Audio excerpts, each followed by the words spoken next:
Assalamualaikum warahmatullahi wabarakatuh. Waalaikumsalam Waalaikumsalam warahmatullahi warahmatullahi wabarakatuh. wabarakatuh. Innal hamdalillah nahmaduhu wa nasta'inuhu wa nastaghfiruh wa na'udzu billahi min syururi anfusina wa min sayyiati a'malina. May yahdihillahu fala mudhillalah wa may yudlilhu fala hadiyalah. Asyhadu an la ilaha illallah wahdahu la syarikalah wa asyhadu anna Muhammadan abduhu wa rasuluhu la nabiyya ba'dah.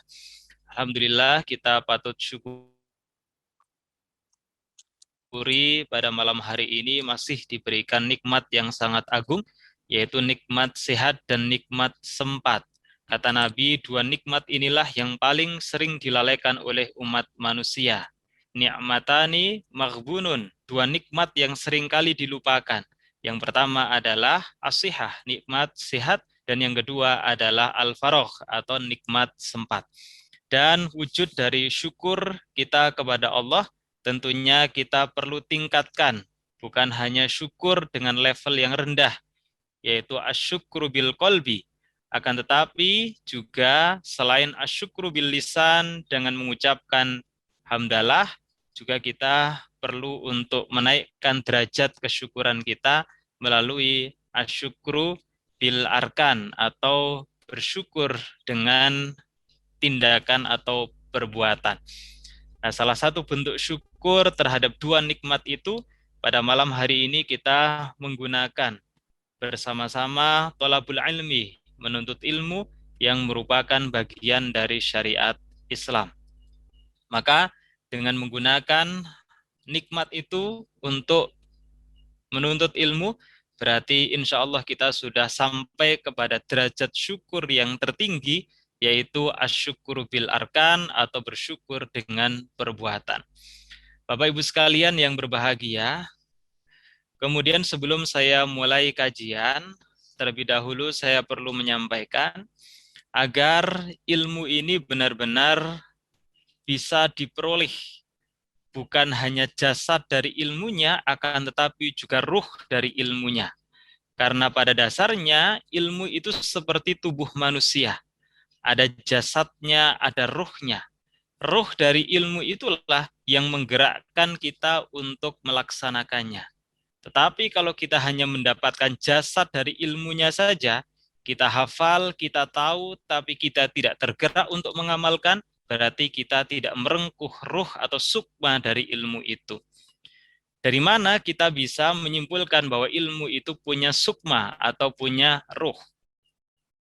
Imam Syafi'i pernah mengungkapkan di dalam perkataannya bahwa ia mengatakan syakautu ila waqi'in su'ahifdi. Imam Syafi'i mengadu kepada gurunya Imam Waqi' mengenai sulitnya hafalannya. Lantas apa yang dinasihatkan oleh Imam Waqi'? Fa'arsyadani bi antarkil ma'asi. Imam Syafi'i mengatakan Imam Waqi' memberikan petunjuk kepadaku agar aku senantiasa menjauhi kemaksiatan. Apa hubungannya antara ilmu dengan kemaksiatan? Maka Imam Syafi'i melanjutkan, fa'akhbaroni bi annal ilma nurun wa nurullahi la yahdi lil asi. Kemudian Imam Waqi' memberikan nasihat kepada Imam Syafi'i bahwa sesungguhnya ilmu itu adalah cahaya. Wa nurullah, dan cahaya Allah, la yahdi lil asi, tidak akan diberikan kepada orang-orang yang berbuat maksiat.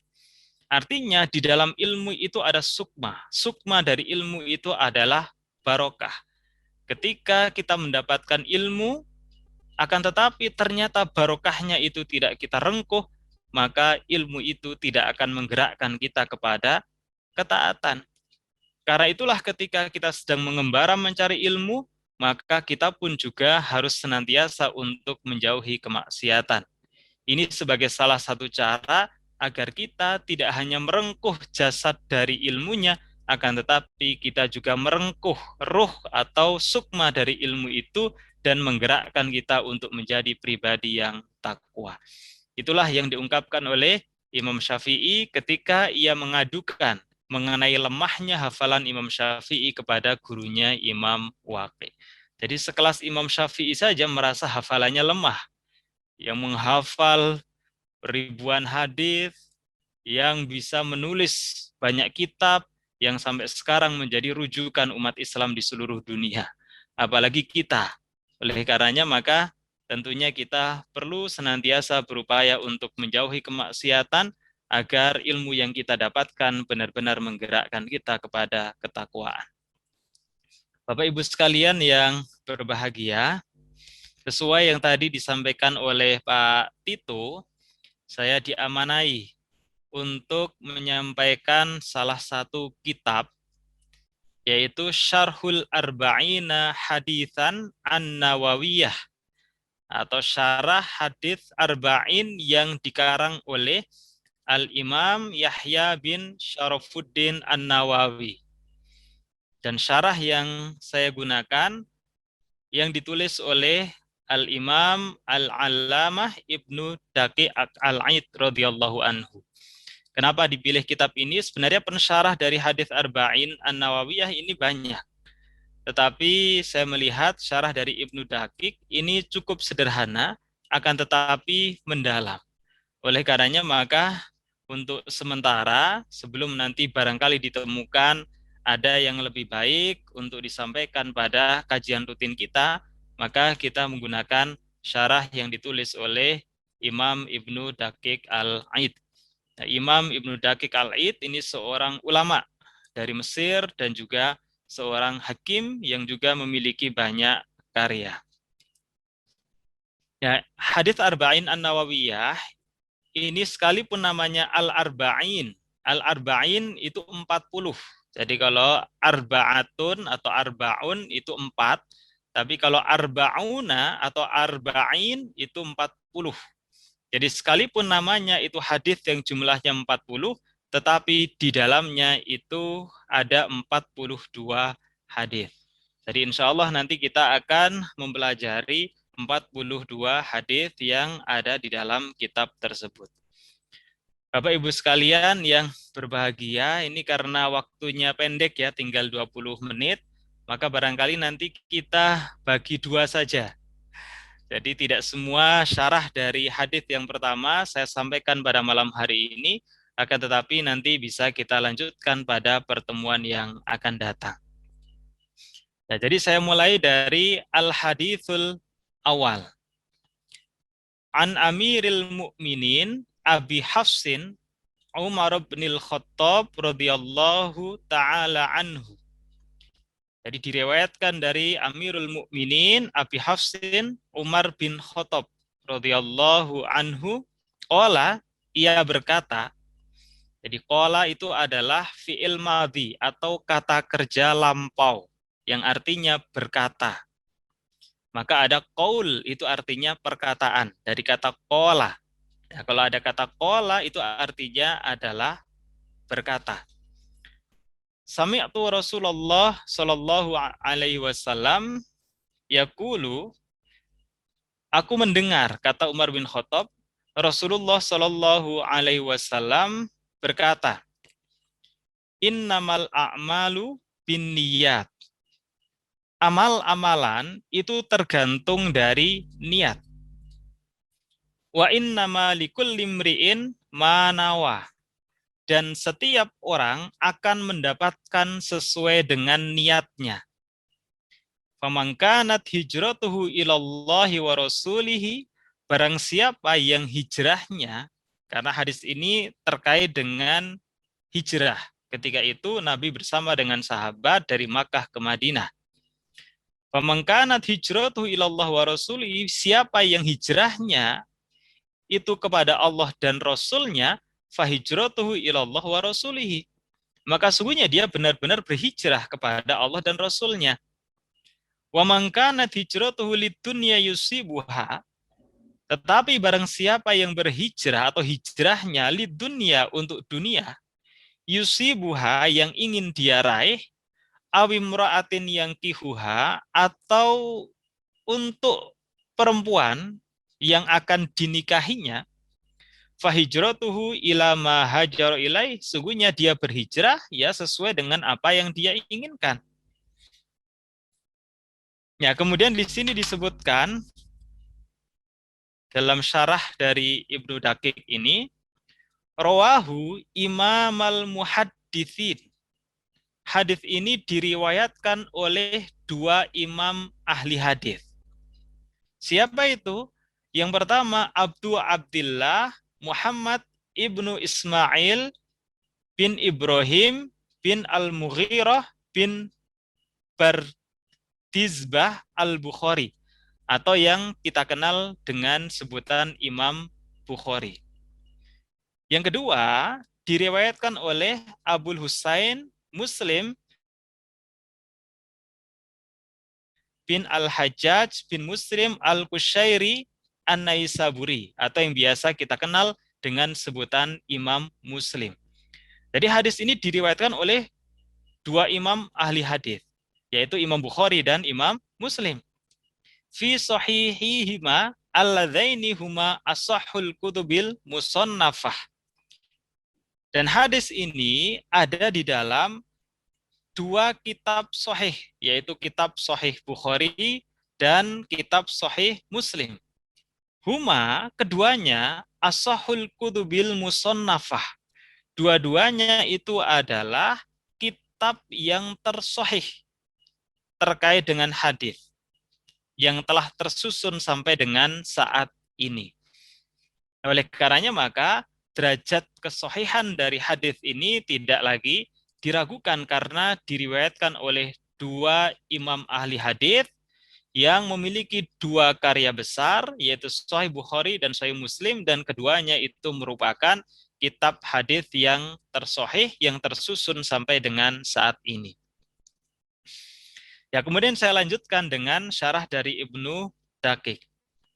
Hadza haditsun sahihun muttafaqun ala sihhatihi. Jadi hadis ini sahihun, sahih, muttafaqun ala sihhatihi, yang telah disepakati kesahihannya. Wa 'azimu mauqi'ihi wa jalalatihi, dan memiliki kedudukan serta kemuliaan yang agung, atau memiliki keagungan, kedudukan, dan kemuliaannya. Wa kathratu fawaidihi, dan memiliki faedah atau manfaat yang banyak.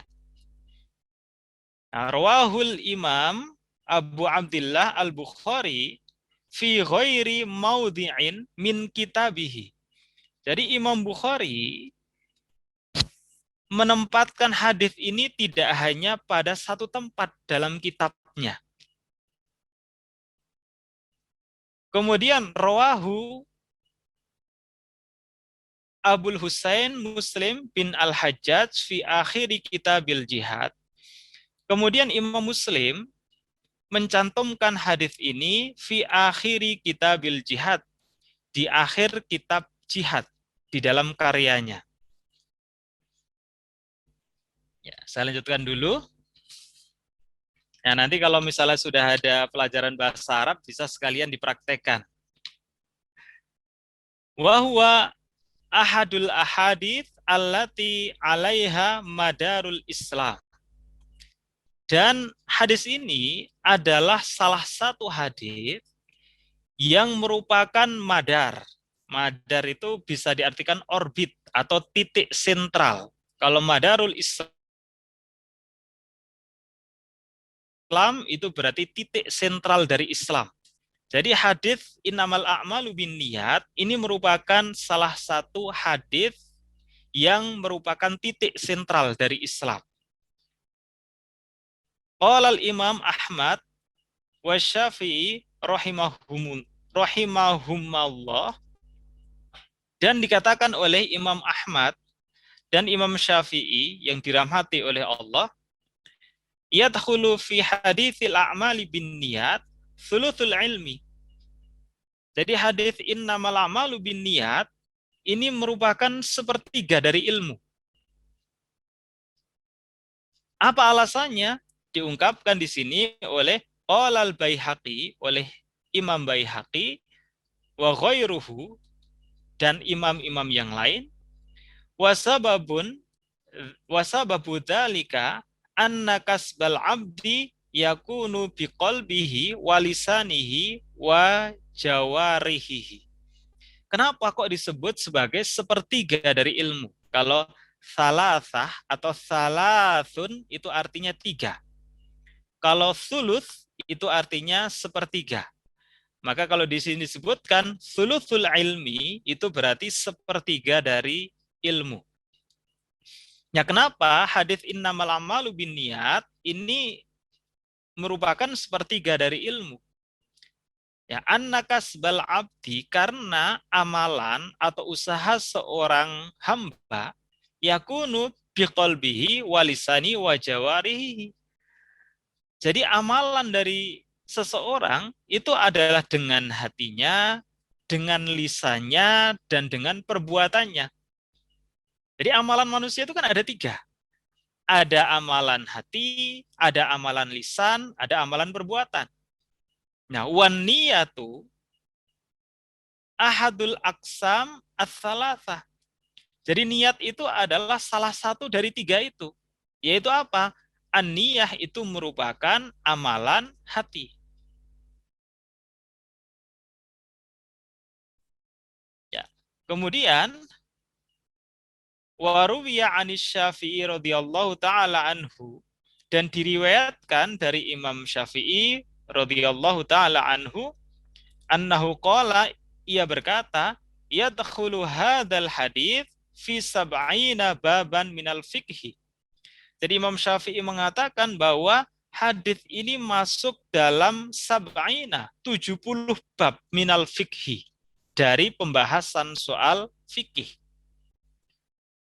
Wa qala jama'atum minal ulama, dan dikatakan oleh sekelompok ulama, hadzal hadis thuluthul Islam. Hadis ini adalah sepertiga dari Islam. Jadi Bapak Ibu sekalian yang berbahagia, poin pertama yang bisa kita ambil dari syarah Ibnu Dakik ini, bahwa hadis innamal a'malu binniyat ini merupakan hadis yang sangat agung, di mana dikatakan merupakan sepertiga dari ilmu, ada pula yang mengatakan sepertiga dari Islam. Apa alasannya? Karena amalan manusia itu terdiri dari 3. Yang pertama adalah amalan hati, yang kedua amalan lisan, dan yang ketiga amalan perbuatan. Dan niat itu merupakan amalan hati, maka merupakan satu dari 3 amalan manusia. Ini poin yang pertama yang kita dapatkan dari syarah tersebut. Ya, kemudian Ibnu Dakik melanjutkan, fastahabbal ulama, para ulama mensunnahkan, antustaftahal musannafat bihadal hadits. Jadi para ulama mensunnahkan untuk membuka karya-karya bihadal hadits, dengan hadis ini. Jadi ketika mau berkarya, mau menulis, itu disunahkan untuk memulai dengan hadis innamal a'malu binniyat. Nah, saya kira bisa diperlebar. Jadi bukan hanya ketika mau menulis saja, tetapi barangkali mau melakukan aktivitas apa, itu bisa memulai dengan hadis innamal a'malu binniyat. Ketika kita mau ngaji, bisa diterapkan. Kita menyebut hadis innamal a'malu binniyat, sebagaimana yang dilakukan oleh para ulama. Wa mimman ibtada'a bihi fi awwali kitabihi, dan yang mencantumkan hadis mengenai niat ini di dalam kitabnya adalah Al-Imamu Abu Abdillah Al-Bukhari, yaitu Imam Bukhari. Maka kalau Bapak Ibu membuka Sahih Bukhari, itu hadis yang pertama adalah hadis tentang niat. Innamal a'malu binniyat. Nah, tentu ini ada alasannya. Apa alasannya? Nah, waqala Abdurrahman bin Mahdi, Abdurrahman bin Mahdi mengatakan, yambaghi likulli man sonafa kitaban. Jadi hendaknya setiap orang yang akan menulis sebuah kitab, ayyab tadi'a fihi bihadal hadits, untuk memulai atau mengawali dengan hadis ini. Apa tujuannya? Tambihan, sebagai peringatan, li talibin ala tashihin niyah, sebagai peringatan agar kita niatnya itu benar atau lurus. Jadi ada alasannya kenapa disunahkan ketika mau menulis itu terlebih dahulu mengawali dengan hadis innamal a'malu binniyat. Seperti yang dilakukan oleh Imam Bukhari dan juga oleh imam-imam yang lain dalam beberapa karyanya. Nah, kalau kita barangkali karena kita bukan penulis kitab bisa diterapkan dalam aktivitas kita. Misalnya mau mengajar innamal a'malu binniyat wa innamal likulli imri'in ma nawa dan seterusnya. Ketika kita mau belajar, mau ngaji innamal a'malu binniyat wa innamal likulli imri'in ma nawa.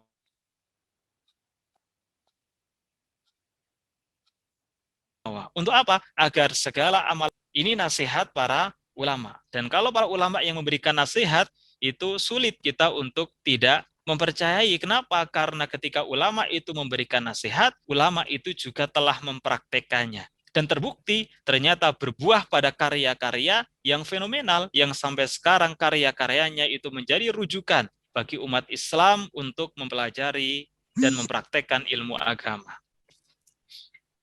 Jadi poin yang kedua adalah hendaknya ketika kita mau melakukan aktivitas, terutama ketika kita mau menulis, maka kita dianjurkan atau disunahkan untuk mengawali dengan hadis innamal a'malu binniyat agar niat kita itu bisa lurus. Ya, saya lanjutkan. Ya, di paragraf ini wa hadza haditsun masyhurun binisbati ila akhiri. Ini terkait dengan kualitas hadisnya. Jadi hadis ini adalah hadis masyhur. Kalau dinisbatkan kepada perawi akhirnya. Apa itu hadis masyhur? Hadis masyhur itu adalah hadis yang perawinya lebih dari satu. Akan tetapi belum sampai pada derajat mutawatir.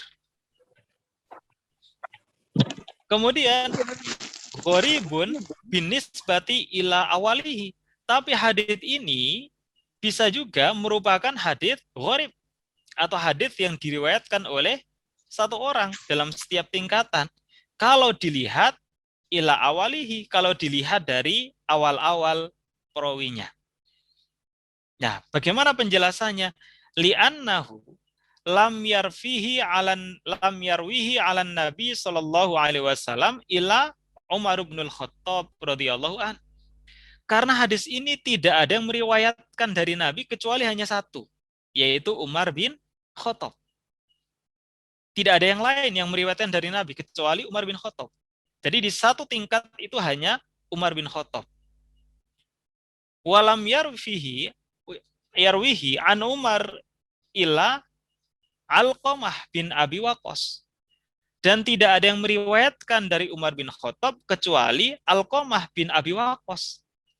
Jadi pada tingkatan atau tobakoh berikutnya yang meriwayatkan dari Umar itu hanya satu, yaitu Alqamah bin Abi Waqqas. Walam yarwihi an Alqamah illa Muhammad bin Ibrahim At-Taimi. Dan tidak ada yang meriwayatkan dari Alqamah bin Abi Waqqas kecuali Muhammad bin Ibrahim At-Taimi. Hanya satu. Walam yarwihi an Muhammad bin Ibrahim illa Yahya bin Sa'id al-Ansari. Dan tidak ada yang meriwayatkan dari Muhammad bin Ibrahim kecuali Yahya bin Sa'id al-Ansari. Tsumma istahara ba'da dzalika, barulah setelah Yahya bin Sa'id al-Ansari, tsumma istahara. Masyhur itu artinya terkenal. Barulah hadis ini terkenal. Farawahu anhu aktsaru min mi'atai idsan aktsaruhum a'immah. Nah, bahkan setelah itu hadis ini diriwayatkan oleh lebih dari 200 orang dan kebanyakan dari mereka adalah. Nah, tadi saya sampaikan ketika dilihat dari perawi awal, tiap tobakoh tadi kan satu. Dari Nabi Muhammad, diriwayatkan oleh Umar, dan seterusnya hanya satu. Itu berarti apa? Gharib. Yang meriwayatkan setiap tobakoh itu hanya satu. Hadis ahad. Tetapi kalau dilihat dari perawi akhirnya, kemudian yang meriwayatkan itu setelah Yahya bin Sa'id Al-Ansori lebih dari 200 orang dan kebanyakan itu para imam. Ya, kalau dilihat dari yang terakhir, setelah hadis ini terkenal, maka itu disebut sebagai sampai derajat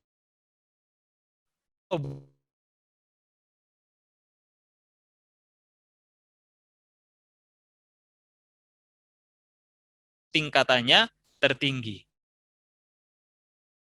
Nah, ini terkait dengan derajat hadisnya.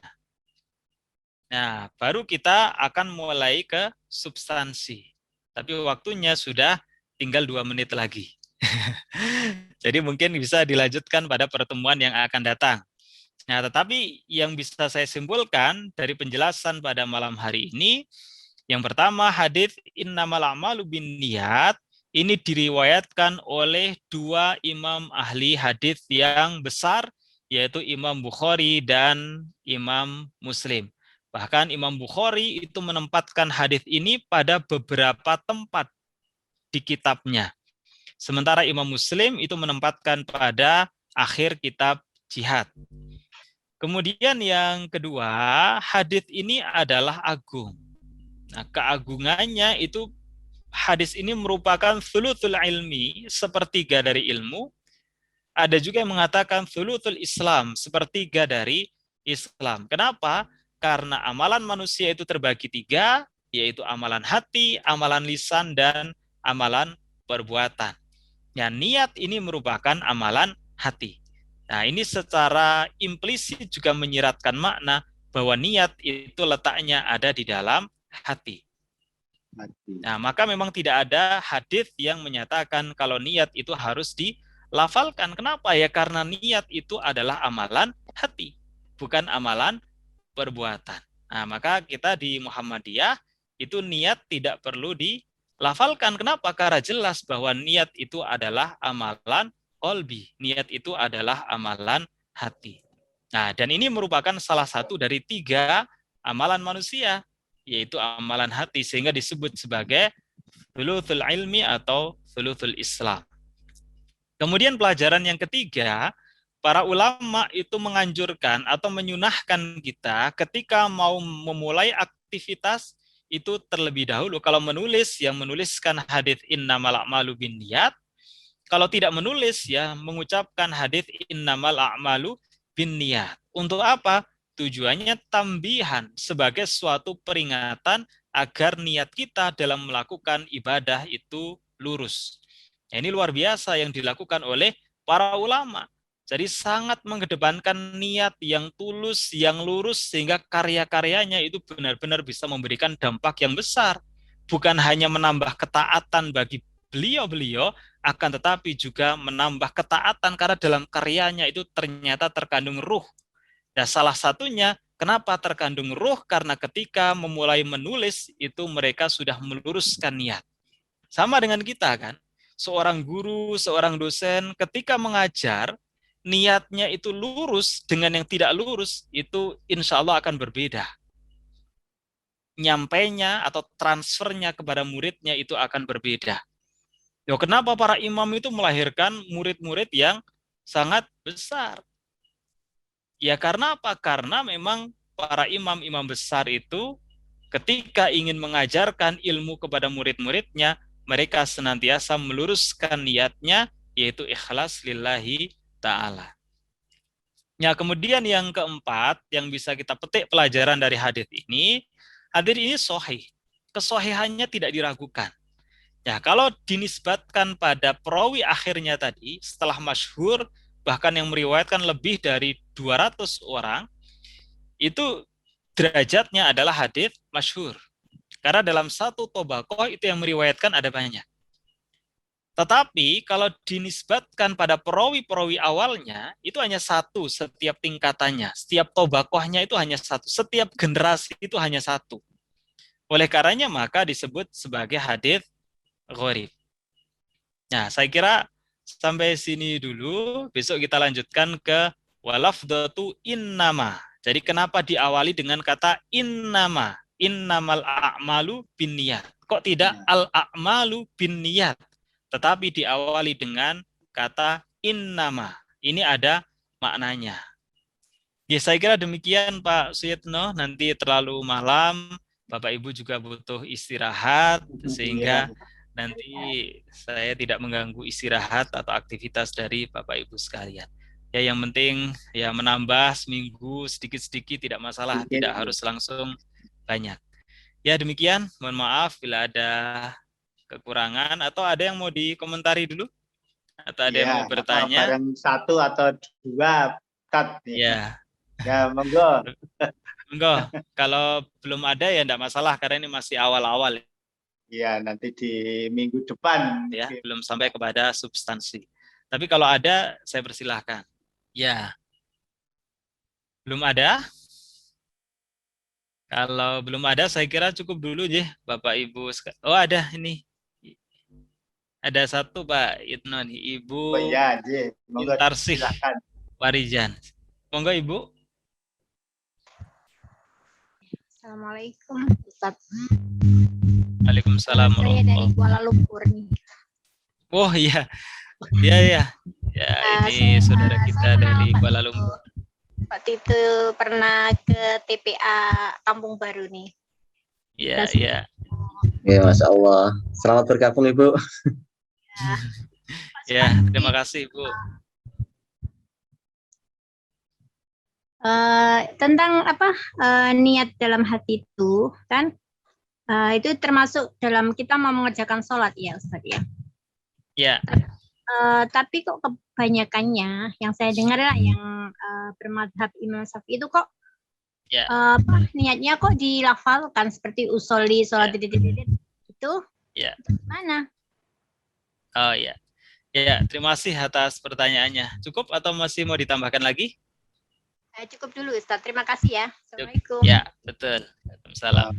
Ya, di dalam beberapa referensi yang dianut memang saudara-saudara kita yang melafalkan niat itu berpandangan sesuai dengan referensi yang dibaca bahwa hukum berniat itu adalah wajib, termasuk ketika mau sholat.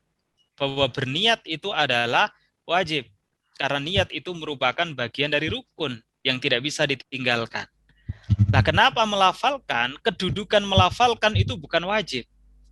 Karena yang namanya niat itu merupakan amalan hati. Ya, tetapi melafalkan itu fungsinya bagi mereka adalah untuk memantapkan. Jadi hanya untuk memantapkan saja. Ya, sementara yang pokok, yang wajib itu ada dalam hati. Ya, yang keluar dari mulut ini hanya untuk memantapkan saja. Karena prinsipnya yang namanya niat itu adalah amalan hati. Ya, kenapa ada saudara-saudara kita yang tidak melafalkan? Kalau itu untuk memantapkan.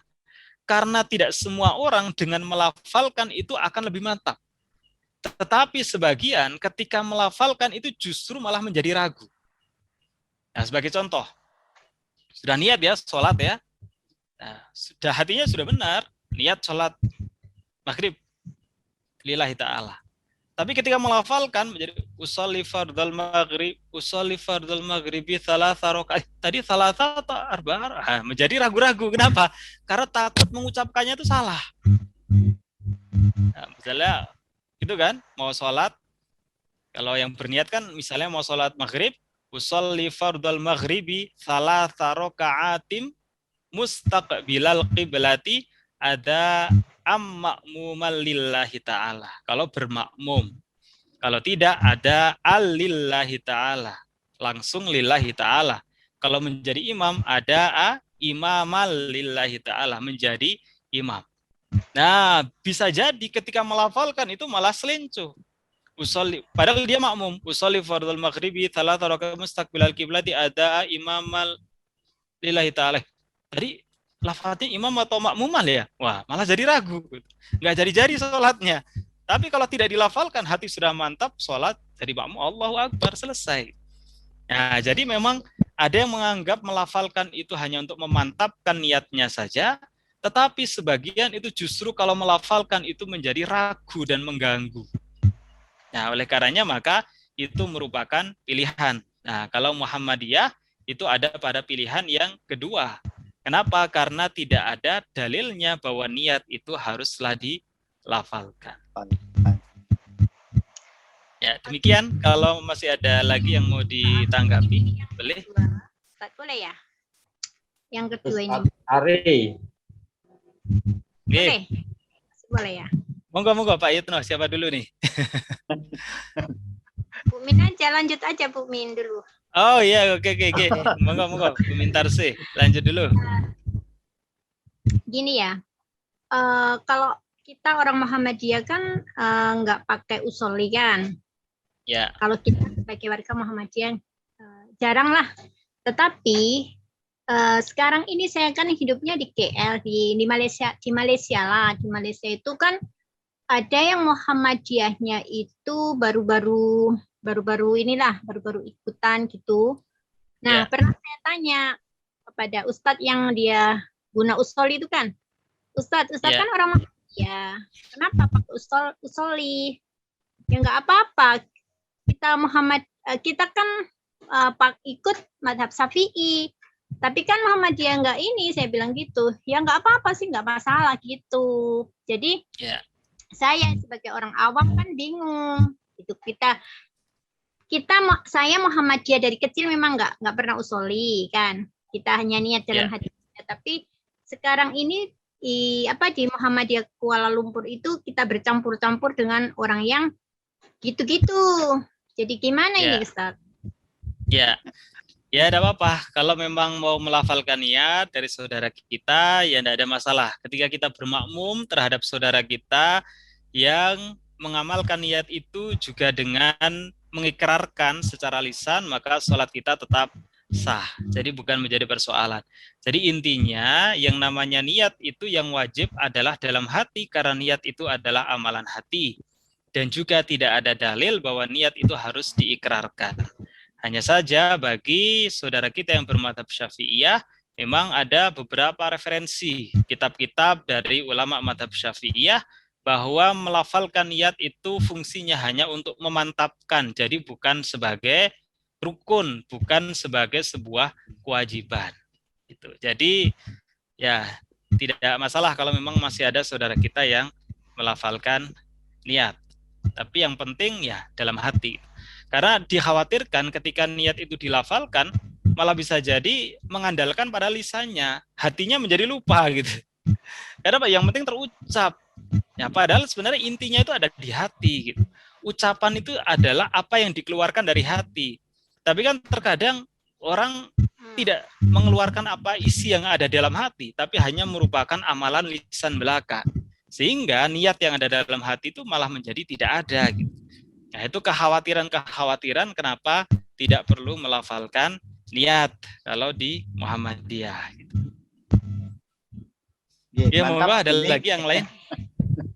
Mas Ari. Ya, mudah-mudahan Umi mantap sekarang. Ustadz Ari. Pak Yitno. Monggo, sinten. Oh, nggih. Monggo, Pak. Arif Mahfud, Pak. Oh, nggih. Monggo, Pak Arif.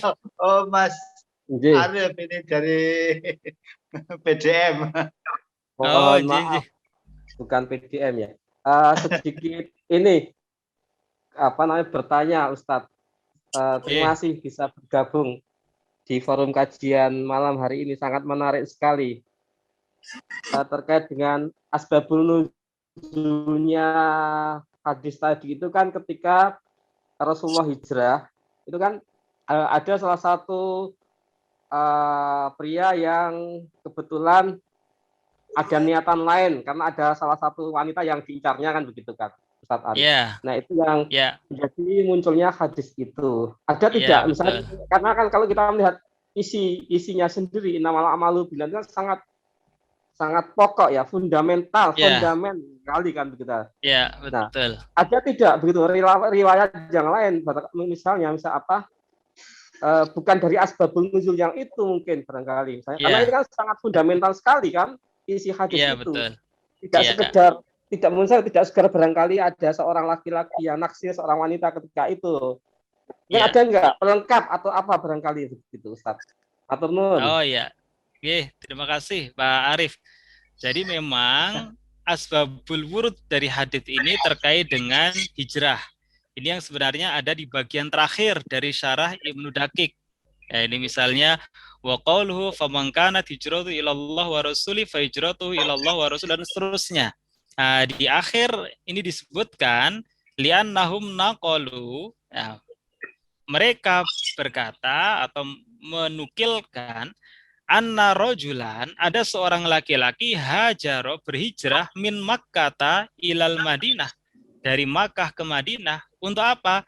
Liyatazawwaja imra'atan, untuk menikahi seorang perempuan. Ya, yuqalu laha, perempuan itu dikenal dengan sebutan Ummu Qais. Nah, kemudian disebutkan dan seterusnya. Nah, ini memang benar, asbabul wurud dari hadis ini terkait dengan hijrah, di mana ada seorang laki-laki yang tujuan hijrahnya itu untuk menikahi seorang perempuan yang bernama Ummu Qais. Maka dia itu dijuluki muhajiru Ummi Qais. Nah, ini yang terakhir nih, yang tanda petik ini, laki-laki itu dijuluki muhajiru Ummi Qais. Nah, tetapi Bapak Ibu sekalian, Ibnu Daqiq itu mensyarah bahwa hadits innamal a'malu binniyat itu tidak hanya khusus pada konteks hijrah saja, tapi ini pada konteks yang bersifat umum. Nah, kenapa demikian? Karena ini lafal innamal a'malu binniyat dan seterusnya, ini kita mengambilnya berdasarkan kaidah al-ibratu bi umumil lafzi la bi khususis sababi. Kita mengambil ibroh dari hadis ini bi umumil lafzi, kepada keumuman lafalnya. La bi khususis sababi, bukan pada kekhususan sebabnya. Karena memang ada beberapa ayat Al-Qur'an juga hadis Nabi yang cara memahaminya itu bisa menggunakan kaidah tadi, tapi sebaliknya bisa juga menggunakan kaidah al-ibratu bi khususis sababi la bi umumil lafzi. Hikmah dari atau ibroh dari ayat Al-Quran atau hadis itu bisa diambil dari kekhususan asbabun nuzul atau asbabul wurudnya, bukan pada keumuman lafalnya. Nah, untuk innamal a'malu binniyat, ini yang kita gunakan adalah kaidah al-ibratu bi umumil lafzi. Kita mengambil ibroh itu dari umumnya lafaz. Makanya Ibnu Daqiq itu mensyarahnya tidak hanya terkait dengan hijrah, akan tetapi terkait dengan amalan pada umumnya. Nah, ini yang besok akan saya sampaikan sebenarnya. Ya, kalau terkait dengan hadis yang lain saya belum mendapatkan. Nah, besok kalau saya dapat saya sampaikan. Tetapi sebenarnya tanpa hadis dengan matan yang lain pun, ini hadisnya sudah bisa dijadikan sebagai landasan untuk semua amalan. Nah, ini yang ini panah saya kelihatan nggak ya? Kelihatan, ya kelihatan. Kelihatan ya. Nah, ini wal muradu bil a'mal, dan makna dari a'mal ini adalah al a'malus syar'iyyah, amalan-amalan yang syar'i atau yang sesuai dengan syariat. Jadi tidak membatasi pada konteks hijrah. Nah, ini yang sebenarnya besok akan saya sampaikan. Ya, sementara mengkaten yang bisa saya jawab. Ya, terima kasih kalau, Pak Ustaz. Ya, maaf kalau belum bisa menjawab apakah ada atau tidak hadis dengan matan yang lain yang di luar konteks hijrah. Izin bertanya boleh? Oke, Assalamualaikum. Waalaikumsalam warahmatullahi wabarakatuh. Ini iya. Sinten nggih yang mana ya? Ini saya. Bentar. Saya perkenalkan, nama saya Maman Ustadz. Nggih. Iya. Maman ya. Tadi sudah raise hand, tapi mungkin nggak kelihatan raise hand, makanya saya lower hand lagi. Oh, iya. Terima kasih sekali pengajian ini dapat berjalan dengan lancar. Saya ucapkan jazakumullah khairan katsiran untuk panitia yang telah bersusah payah mengadakan pengajian ini. Apresiasi sekali. Kemudian ini ada satu pertanyaan yang mungkin mengenai niat ini. Kalau kita misalkan niat sholat kan durasinya itu kan sebentar, insya Allah 5 sampai 15 menit ya mungkin kegiatan ritual ibadahnya. Nah, barangkali kalau misalkan kita ada ibadah amalan yang multi years. Misalkan kita berniat wakaf gitu kan ya. Nah, kita sudah niat wakaf lillahi ta'ala misalkan gitu ya. Dilalah gitu. Karena biasanya itu kalau kita berniat baik itu ada saja gangguannya itu dari setan yang coba untuk membelokkan niat kita gitu kan ya. Nah, seandainya pas pertengahan jalan itu kita terbawa arus oleh setan, belok niat kita itu ingin dipuji, ria dan lain sebagainya. Ataupun pas kita sholat, dilalah di belakang kita ada bertua, gitu kita jadi imam. Suaranya tuh dibatasi, nah niatnya tuh jadi berubah gitu. Nah, itu bagaimana hukumnya? Apakah kita perlu memperbarui niat ataukah ya sudah kita lanjut saja? Tapi kan hati itu tipis sekali, Tan. Itu bagaimana hubungannya? Terima kasih. Terima kasih Pak Maman. Jadi ini barangkali bisa dipersamakan dengan puasa Ramadan. Untuk berpuasa Ramadan itu kan harus berniat. Ya persoalannya niatnya itu cukup sekali di awal atau niatnya itu setiap kita mau berpuasa. Nah, di sini memang ada perbedaan di kalangan imam madhab. Kalau menurut Imam Syafi'i memang niat itu ya harus setiap hari ketika kita mau berpuasa. Tapi menurut Imam Malik enggak. Niat itu cukup sekali saja boleh untuk 30 hari. Nah, sama halnya barangkali ya dengan wakaf yang tadi dicontohkan. Jadi sudah niat sekali, tapi di tengah jalan ternyata niatnya belok. Ya setelah niatnya belok itu perlu berniat lagi atau tidak gitu. Ya kalau kita kiaskan dengan puasa Ramadan tadi, maka tidak perlu lagi kita berniat. Jadi ketika belok itu ya itu waktu ketika kita nggak benar. Nah ketika sudah lurus kembali ya sudah kembali kepada niat yang awal. Karena memang ketika itu ya niatnya untuk seterusnya. Dan sama dengan Ramadan juga. Ketika batal sehari, ya sudah kan niatnya ketika di awal untuk semua hari. Nah, maka kalau menurut Imam Malik kan nggak perlu berniat lagi, sekalipun batal pada hari tertentu ketika berada di bulan Ramadan. Yaitu barangkali bisa dikiaskan, memang ada dasarnya. Jadi Imam Syafi'i punya dasar, Imam Malik juga demikian. Karena semuanya itu adalah para imam yang memang tidak diragukan soal kefakihan akan ilmunya. Jadi saya kira tidak menjadi persoalan dan tidak perlu lagi untuk memperbarui niat. Ya, ada lagi Bapak Ibu yang mau bertanya? Itu di chatting itu kayaknya ada, Tante. Oh gitu ya. Wah ini ada 12. Wah, ya dirangkum aja, Tante. Oh yang terakhir nih. Terakhir. Oh ini pertanyaan terakhir, Ji. Wah. Ini mohon izin bertanya, tapi jika waktunya tidak mencukupi boleh dijawab minggu depan. Jika ada seseorang yang sedang berhijrah untuk memperbaiki diri yang ilmu agamanya masih sangat dangkal, tapi di saat yang bersamaan orang itu juga men-share seperti poster tentang ayat Quran atau hadis. Nah, bagaimana sikap Ustadz terhadap orang yang seperti ini? Karena setahu saya kita diminta untuk memperbaiki diri sebelum memperbaiki orang lain. Ya, ini men-share apa nih? Men-share poster tentang ayat Al-Quran atau hadis. Sementara kita sedang dalam proses belajar. Oh gitu ya. Ya. Ya, terima kasih pertanyaannya. Jadi memang untuk beramal kebajikan itu tidak harus menunggu kita sudah mengamalkannya sendiri. Jadi memang di satu sisi ada dalil dalam Al-Quran, kabura maqtan indallah antaqulu ma la taf'alun. Sungguh besar adab Allah bagi orang yang mengatakan akan tetapi dia tidak melaksanakan. Nah, sebenarnya yang seperti ini merupakan gambaran orang yang munafik. Yang sejak awal tuh niatnya nggak baik. Tetapi ada hadis yang mengatakan bahwa untuk menyampaikan kebenaran itu tidak harus menunggu kita sudah baik. Jadi balighu anni walau ayah. Jadi katakanlah meskipun itu satu ayat, itu adalah lafaz yang umum.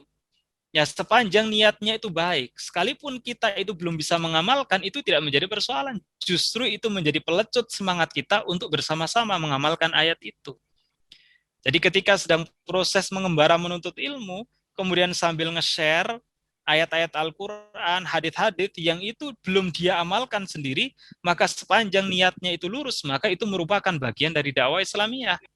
Karena dalil kabura maqtan indallah antakulu ma la taf'alun itu diperuntukkan bagi orang-orang yang sejak awal punya niat yang buruk. Niatnya nggak lurus. Jadi dia hanya ngomong saja, tapi dia sebenarnya nggak melaksanakan. Nah, ciri-ciri orang munafik kan, hanya ngomong saja, tapi dia nggak melaksanakan. Jadi bukan untuk orang yang memang punya niat yang baik. Jadi saya kira tidak menjadi persoalan, kita tetap sharing ilmu sekalipun kita sendiri barangkali belum sempurna menjalankan apa yang kita sampaikan. Seperti saya begini, belum tentu saya amalannya seindah apa yang saya sampaikan. Sama halnya dengan barangkali ustadz-ustadz yang di TV, belum tentu amal itu seindah dengan apa yang dikatakan. Nah kalau itu berdosa, wah banyak sekali ustadz-ustadz yang masuk neraka. Jadi sepanjang itu niatnya lurus, yaitu sebagai motivasi untuk bersama-sama menjalankan ketentuan syariat Islam. Jadi saya kira tergantung kepada niatnya, sepanjang itu niatnya lurus, maka tidak menjadi persoalan. Ya, saya kira cukup Pak Yitno untuk pertemuan pada malam hari ini. Ini sudah molor ya, sampai jam 9, kurang 5 menit. Jadi mudah-mudahan yang sedikit ini bisa memberikan manfaat.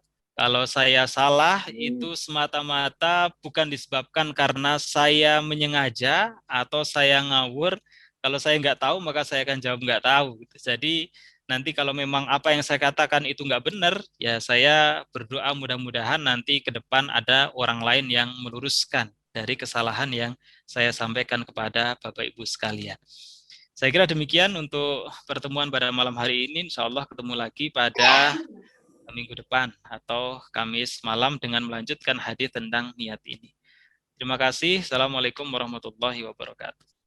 Waalaikumsalam. Waalaikumsalam warahmatullahi wabarakatuh.